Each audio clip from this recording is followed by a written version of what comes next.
지역의 이슈를 직접 체크해드립니다. 이슈 체크. 네, 오늘도 이슈 체커 이미지 리포터와 함께합니다. 안녕하세요. 네, 안녕하십니까? 네, 오늘은 어떤 이슈를 체크해볼까요? 네, 오늘의 이슈 체크. 이 사교육 대안이 되지 못하는 늘봄학교 체크해봅니다. 사교육 대안이 되지 못하는 늘봄학교. 네. 자, 우리나라의 사실 교육열은요, 세계 2등가라고 하면 좀 서운할 정도로 뒤지지 네. 않죠. 맞아요. 자, 지난해 사교육비가 또 역대 최고치를 경신했습니다. 네, 아마 매년 최고치를 경신한 것 같아요. 지난 13일 교육부와 통계청이 발표한 2024년 초중고 사교육비 조사 결과에 따르면 이 지난해 사교육비는 2023년 27조 1천억 원보다 7.7% 늘어난 29조 2천억 원으로 2조가 늘어났습니다. 이 사교육 참여율도요, 지난해보다 1.5% 오른 8.0%로 10명 중 8명이 사교육을 하고 있는 겁니다. 10명 중에 8명이 사교육을 받고 있다. 네.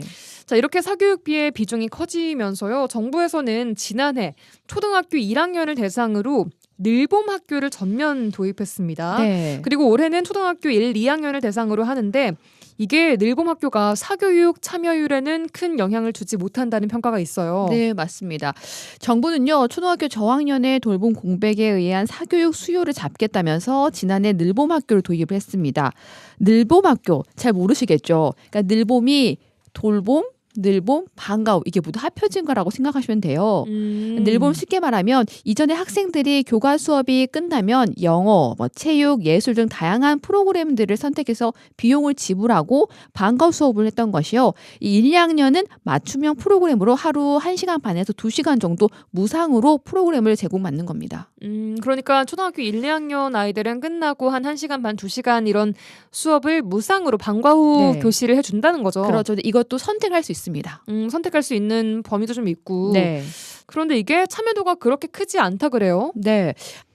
이 학교나 지역적 특성상 차이가 좀 있긴 하지만요.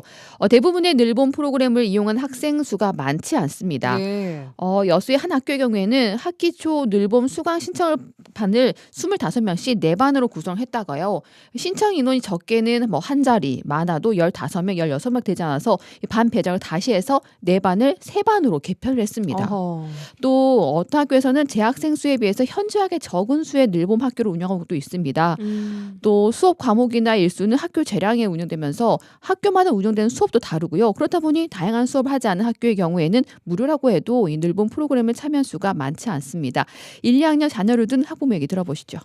다른 데 보내는 것 같은데 다들 내 학원을 보내는 것 같아요. 왜냐면 그렇게 학원차들 원래 여기 이렇게 많이 서 있는 거 맨날 봤거든요. 4, 5대는 서 있는 것 같아요. 늘봄이 조금 뭔가 복잡하기도 하고 그냥 좀 더 못해서 학원 보내는 게 더 나을 것 같아가지고. 늘봄 체육이랑 늘봄 영어 재량인 것 같아요. 학교 재량. 안 했어요, 저희 애도. 애가 그냥 다른 거 배우고 싶다 그래가지고. 그냥 하려면 좀 하루만 하는 게 아니고 막 일주일에 한 3번 이렇게 정도 좀 넓게 하면 좋은데 일주일에 한 번 해가지고 그거는 좀 별로 효과가 없는 것 같아. 그래서 조금 더 다양하면 어떨까 싶어요. 아니 지금 저희 학교만 보면 프로그램이 그렇게 많지 않아서요. 막 애들이 하고 싶다 그래야지 보내는 거잖아요. 뭐든. 근데 이제 특히나 저학년 때는. 근데 그런 프로그램이 막 있지는 않은 것 같아요. 많이. 다 달라요. 선생님 그것도 다 틀리고 뭐가 다 틀리더라고요. 이제 작은 학교들은 학생 수가 작으면 좀 적게 있고. 차라리 돈을 조금 더 내고 그냥 사교육을 받겠다라고 하는 네. 학부모님들도 계시고 뭐 학급마다 달라서 또 이게 결정하기 쉽지 않다. 네, 맞아요. 라는 말도 나오네요. 네, 프로그램이 다양하지 않아서 선택할 게 없어서 하지 않는다라는 부분도 많고요. 예. 제가 지금 만나본 분들은 다들 하지 않는 분들이셨어요. 늘봄 수업을 듣지 않는 네. 나이의 어머님들이었습니다. 네. 이 저학년 1, 2학년 같은 경우에는 정규 수업만 하고 나면 학교 시간이 굉장히 빠르지 않나요? 맞아요. 이 늘봄 수업하면 몇 시에 끝나요? 그럼? 이 저학년이요. 4, 5교시를 대부분 하고 있어요. 학교마다 좀 다르긴 하지만 보통 4교시 때는 한 12시 40분 정도, 그다음에 5교시는 한 1시 30분 정도예요. 그런데 늘봄을 하고 나면 보통 3시간 넘게 되는 겁니다. 예. 그래서 정부가 맞벌이 가정의 육아 부담을 덜어주고 사교육비를 경감시키겠다 목표로 마련했지만 정작 참여가 높지 않습니다. 거의 감소를 했는데요. 또 돌봄 공백이 큰 초 1, 2학년 사교육비가 가장 많이 증가한 것도 있습니다. 교육 당국에서는 이렇게 사교육비 경감 발표 정책에 좀 시차가 일부 있었다. 그러니까 조사하는 시기가 아직 좀 네. 효과가 나오기 전이다라고 이야기를 하기도 했어요. 맞아요. 해명했죠. 네.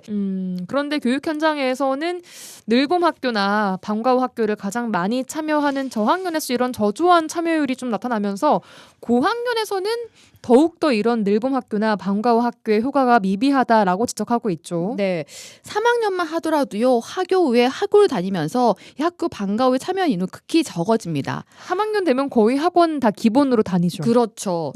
또 현재 늘봄 학교에 2학년까지 참여할 수 있는데 1학년보다 2학년이 더 적은 수가 참여한다고 합니다. 제가 이 늘봄 학교에 하고 있는 선생님을 좀 알게 됐어요. 늘봄 학교 수업을 하고 있는 네, 교사분. 맞습니다. 네, 근데 그분 얘기로 1, 2학년 다 들어가는데 1학년보다 2학년이 한 반 정도가 적다고 해요. 아, 수가. 네, 참여한 수가요. 같은 학교라도 네, 그렇게 차이가 나요. 네, 맞습니다. 또 작년에 했던 친구들이 올해는 아예 참여를 하지 않는 경우도 많다고 하더라고요. 네, 대부분 학부모들은요, 방과 후 학교에 들어가는 비용에 조금 더 보태서 아예 학원을 본다는 겁니다. 이미 방과 후 수업에서는 시간에 비해서 학습률이 높지 않기 때문에 이 아이들의 학습 효과를 위해서 따로 학원을 선택하는 경우가 더 많다고 얘기를 합니다. 학부모 얘기 들어보시죠.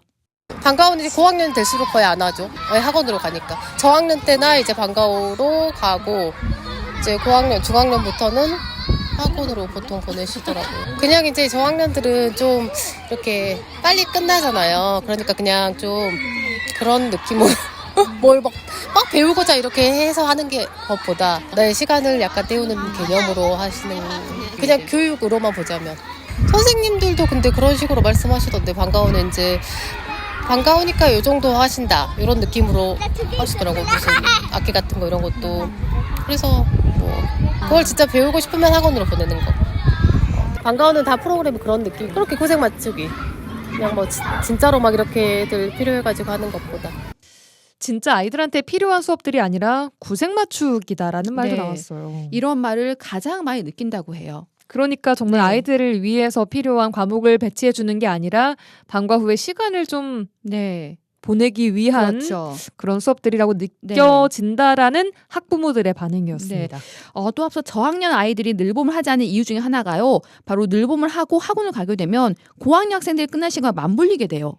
이렇게 되면 저학년 수업이 없기 때문에 늘봄을 하지 않고 그냥 학원을 가는 경우가 더 많다고 합니다. 학원 수업이 안 맞아서. 그렇죠. 그게 가장 큰 거였어요. 예. 어찌됐건 이 늘봄 학교와 방과 후 수업이 사교육에 밀리고 있는데요. 교육 현장에서 교육 개혁의 성과를 체감할 수 있도록 각 현장에 맞는 정책들이 추진될 것 같습니다.